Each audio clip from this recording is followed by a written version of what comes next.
အားလုံးပဲမင်္ဂလာပါခင်ဗျာဘောလုံးဝါသနာရှင်ပလိတ်တမ်းများခင်ဗျာဒီနေ့မှာတော့ချာပီယံလိဆီမီဖိုင်နယ်ကွဲစစ်ဖြစ်အက်သလက်တီကိုမက်ဒရင်နဲ့အာဆင်နယ်တို့ရဲ့အကျိနဲ့ထိတ်တိုက်တွေ့ဆုံမှုကိုရှုတော့ငေါက်ခုကနေသိစိတ်သို့သတက်ဆက်ပေးသွားမှာဖြစ်ပါတယ်တမန်ကျော်ရကြည့်ရင်နှစ်သင်းစလုံးက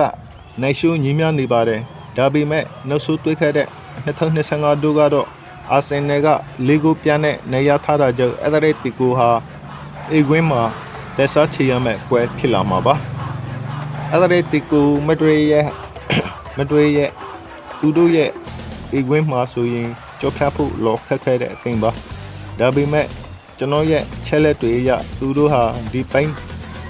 ဒီယာဒီမှာချာပီယံလိရှစ်ပွဲမှာ15ဂိုးထိပိတ်ထားရတာကြောင့်ခါစဲပိုင်းမှာဟာဘွက်တွေရှိနေတာတွေ့ရပါတယ်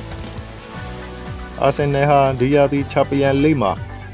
ပိတ်ဂိုး9ဂိုးသာရှိသေးပြီးရှစ်ပွဲထိဂိုးမပေးရအောင်ကစားထားနိုင်ပါတယ်သူတို့ရဲ့အကောက်တဲ့ခန်းစဲစွမ်းရည်ဟာအက်သလက်တီကိုရဲ့တိုက်စစ်ကိုကောက်ကောက်ထိချိုးနိုင်စွမ်းရှိနေပါတယ်အက်သလက်တီကိုရဲ့တိုက်စစ်မှုအဘာရနဲ့အာဆင်နယ်ရဲ့ဆာဂါဒိုအား